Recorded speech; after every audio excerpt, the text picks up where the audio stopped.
back to the Artie Lange Show. Our next guest, former major leaguer, great pitcher, now a Fox Sports baseball analyst, got a lot going on in baseball in the offseason. He's going to talk to us about it. The great Mark Gubicza is here. Mark, what's up, buddy? Hey, Artie, what's going on, man? Happy New Year. Yeah, Happy New Year to you, man. So let's get into some of this stuff. There's a lot going on. First of all, the A-Rod thing. Let's get that out of the way. He sues the union. Can you get into the psyche of A-Rod for me? Have you ever known a personality like him in or out of baseball? What do you think? What do you think is wrong here? Yeah, first of all, when you think about how the union is stuck up, even for some of the players that you would think you wouldn't want to stick up for, and then you try to sue them, that to me was not the right thing to do. And I know A-Rod very well. We've talked a number of times over the years. Played against him beginning part of his career and got to know him over the years doing Angel games when we played the Yankees, but. That being said, I think when he's come out with the last day or so, when he said, hey, I'll probably just take off this next season coming up here and be ready for the following season, tells everyone's finally getting to him and say, listen, maybe you're better off just not talking about it. Take your penalty and move forward. That was my point. Where are the people around him that he's paying all this money to be advisors? He's got public relations people. He's got agents. He's got this. He's got that. I mean, he's like Brad Pitt, not a baseball player, or even like a politician. He's got an entire entourage around him. Where are these people? They're getting paid a lot of money. Someone a long time ago should have got him in a headlock and said, shut up. Yeah. If all this stuff is in your, or even maybe in your past, and they can bring it up, just do what they're saying to do. What he should have did, this is a while ago, do I think he should have been, suspended for 211 games? That's a bad precedent when you consider that most of the players got a 50-game suspension. I think if his people had negotiated with Major League Baseball initially and took a lesser penalty, I think that thing could have been done. But he was determined to play last year and determined to keep his legacy, even though all the evidence was going against him there. I think the decision now is maybe just keep quiet, take your beating, and then move forward, and hopefully he'll get himself in shape and be able to, finish off his career on the right note. Like I said, his numbers are outstanding. He's really a good guy when you talk to him. His teammates, for the most part, like him. But when you do these things continually for baseball, for the union, for baseball fans, it just doesn't allow you to really enjoy the game itself, and he's just got to move forward. Yeah, that's the thing. What happened to enjoying it a little bit? That's another good point. Everything seems like such a Greek tragedy with him. But look, go ahead. I'm just wondering, Mark, with the way I don't know if you saw the way they described the steroid whole regimen that he was being administered, but it was pretty detailed. Intense. Yeah, a lot of stuff coursing through his system.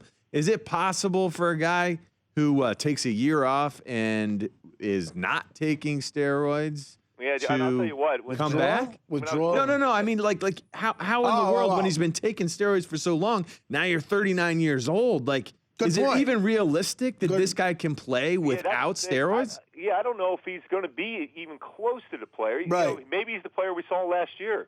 I mean, when he came back and, he hit some home runs here and there, wasn't able to run, wasn't able to defend at third base a whole lot, DH'd quite a bit. Maybe that's the player he's going to be his last few seasons. But, when you think about it, just watching that interview the other day on 60 Minutes, it's like no one wins on this one, really. No. It's bad for everybody at that point, especially when you have to talk about the things and how he administered this and crazy gummies and all that. It's just really was disgusting when you think about it. That Bosch interview on 60 Minutes, just you watch it with your jaw open. Unbelievable. I was really mad that I had to watch that for my job, and I missed the red carpet and what Bradley Cooper was wearing. It was Tom Ford. I found out much later on.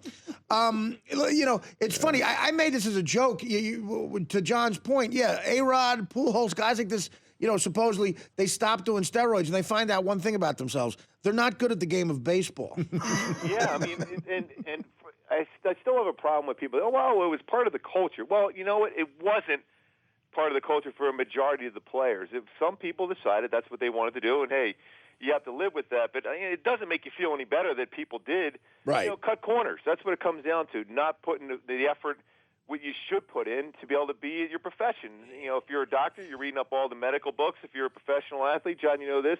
You do whatever it takes to make sure you're out on the playing field and do it the right way, not to cut corners or taking advantage over some other player. Yeah, you're right. I mean, that's a good point. I mean, it doesn't, because it's there and available, it doesn't mean you have to do the wrong thing, you know. Okay, Kershaw's contract. Obviously, this day and age, if he can get that kind of money, he's the best pitcher, justified, right? Or is anybody justified $215 million for? Yeah, Artie. I mean, the whole discussion. Everybody I've seen, the talking heads say, "Wow, what a great deal for the Dodgers. What a great deal for Kershaw." But you know, as a pitcher, you know, and I went through a couple surgeries myself on my rotator cuff. Anytime you go beyond 3 years for a pitcher, it's always sketchy. I mean, and Kershaw is about as good as you can get. He's strong. He's big.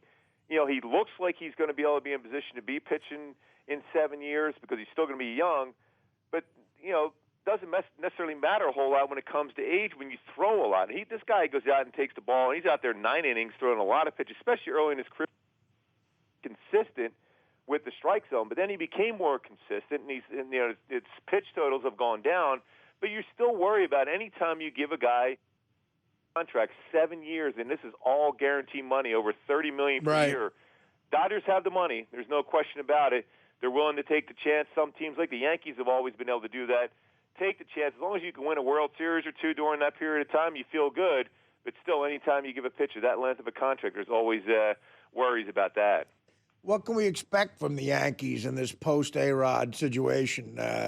I mean, is it going to be a signing frenzy? What do you think is going to happen here? Well, you know, if Derek Jeter's healthy, and that's the big question mark for me, the Yankees will always be good. And, you know, how many more years do you have left in them? I don't know. I think they're going to certainly be better than last year. There's no question. I think they made some very good decisions. Beltran's going to help them out. You know, there's McCann behind the plate, especially hitting that ballpark. They're going to be better. Do they have enough starting pitching? If they don't get Tanaka, I don't know if they're going to have as strong the pitching as you would think to win that AL East, but they're going to be better. But like, it all revolves around Jeter. Now, is he the greatest player in the game right now as far as offensive and defensive numbers? Probably not. But there's something about him makes everyone better, and if he's on the field majority of the games, the Yankees will be better right away. Okay, I agree with that, but I do think that I'm a big Derek fan, a big Yankee fan, that he's in the twilight. You know, it's hard to watch, but I think the Yankees are in trouble the next couple of years. Hey, Mark, what do you think about the Rays giving David Price a 1-year deal for $14 million? Do you think that prevents a trade from happening, or do you think he's still going to be traded? Well, I think it's just a formality trying to get a deal done with him, not have to go through the arbitration process. David Price, you know, another one of those great young left-handed pitchers. You know, he's won the Cy Young before. There's no question the Rays are going to move him at some point. Now, if they're in contention at the All-Star break and then right in before the trade deadline, July 31st, I still think he'll be a Ray. If they're not in that position, there'll be a number of clubs, because each club you see right now that feels they have a chance to get to the postseason are still kind of short on pitching. Outside the Dodgers are in pretty good position with their staff. Mm-hmm. But every other club is in position where they need that pitcher, and you can't get much better, you know, than David Price at this point. So, yeah, he'll be moved. Whoever has the best farm system, I have a couple guys on the cusp of making the major league roster and a couple other good young arms down their system, has a great opportunity to be able to pull off a deal. So as much as you like to think, if you're a Ray fan, that David Price will be there for a long period of time, I would probably say 1 more year at the max.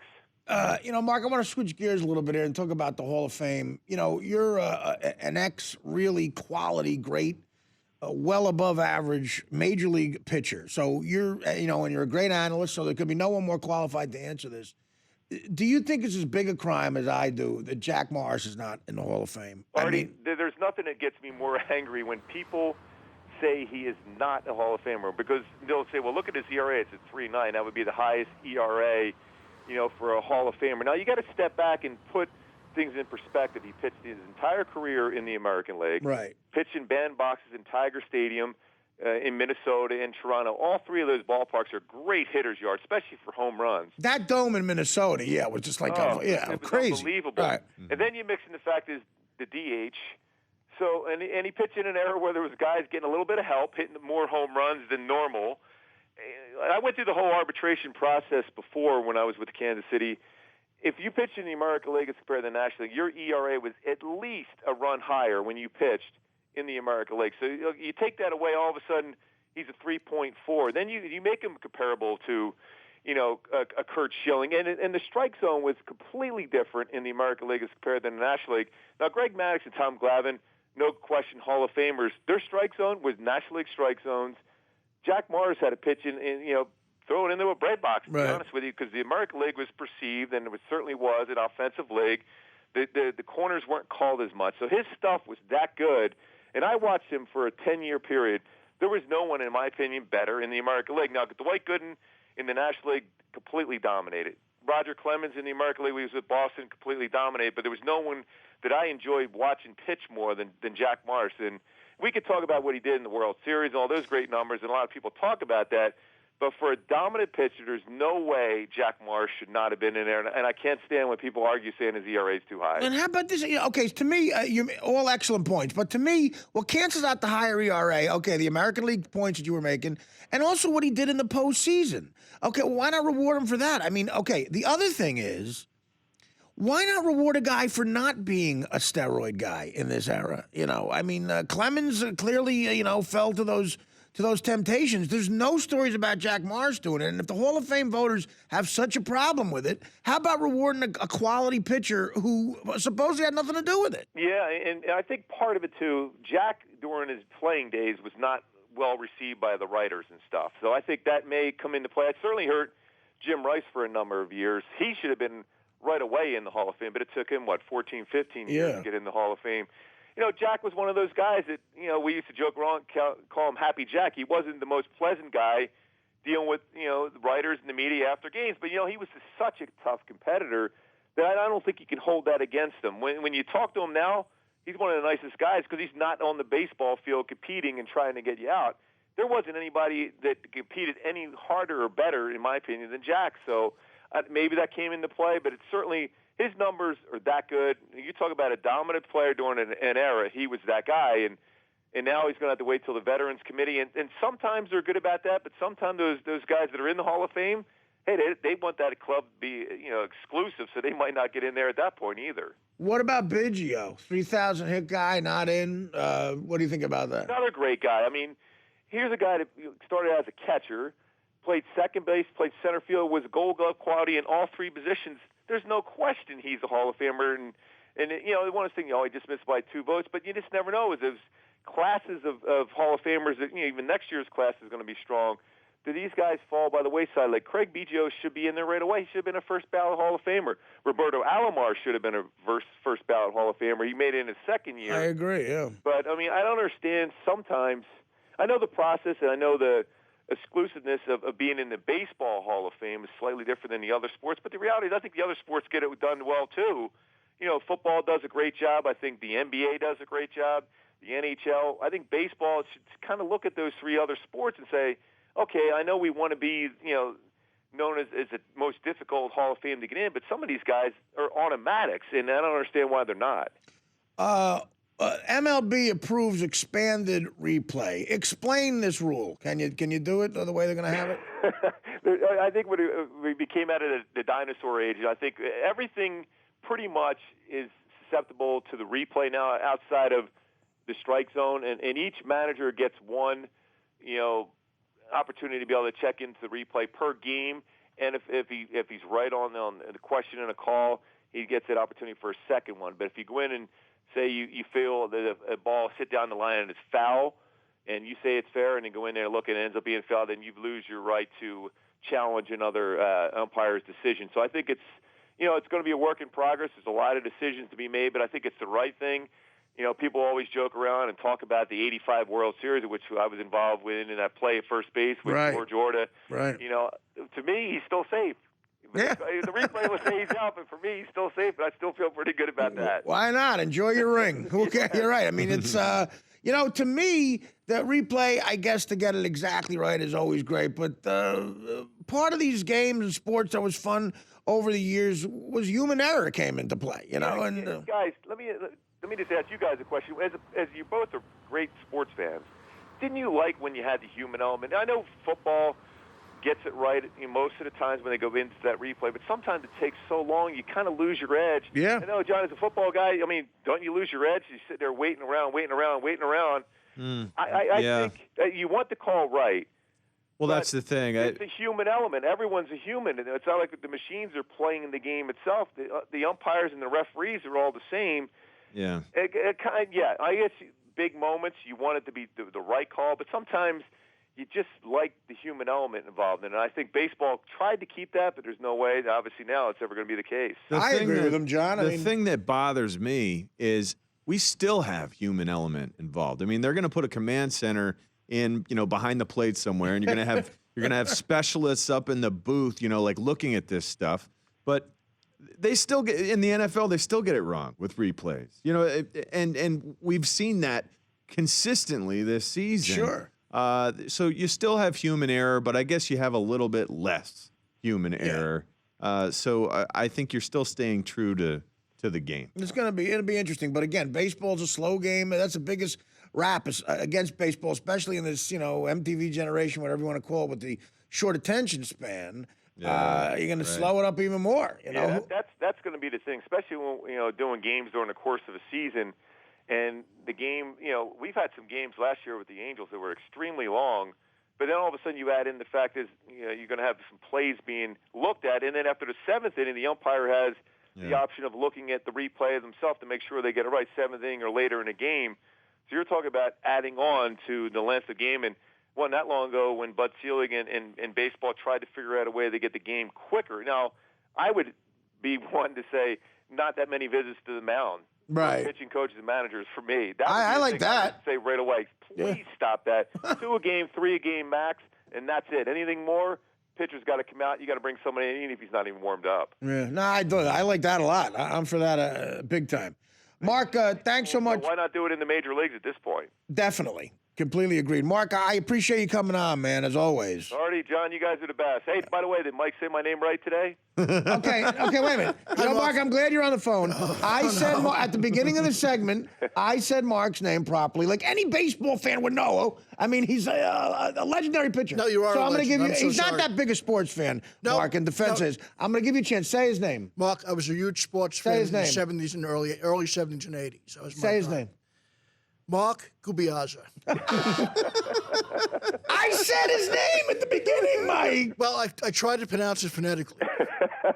But you should have heard the nuns back in grade school try to say my name. That's why every time I got in trouble, it was this Mark. They couldn't even pronounce my last name, so I feel bad. I got a feeling the nuns' outfits fit them way better than the outfit Mike has on right now. Oh, no. All right, I mean With the weather, though, that's the important Oh, thing. thank you. That's Thank you so astonishing, much. Mike. Thank you, Mark. Thank you very, very Say much. it one more time. Try one more time. Mark, you want to probably you can Say it come one here more time. and punch me out physically if I get this wrong. Mark Gubicza. All right. I want to thank the great Mark Gubicza Gubicza, I'm sorry. for coming. Yeah, whatever. For coming on the show. Mark, thanks for being a sport. Come back anytime, brother. Anytime, Artie, John, Mike. Have a good one. All right. The great Mark Gubicza. That is so embarrassing. The Artie Lange Show, weeknights on Audience, only on DirecTV.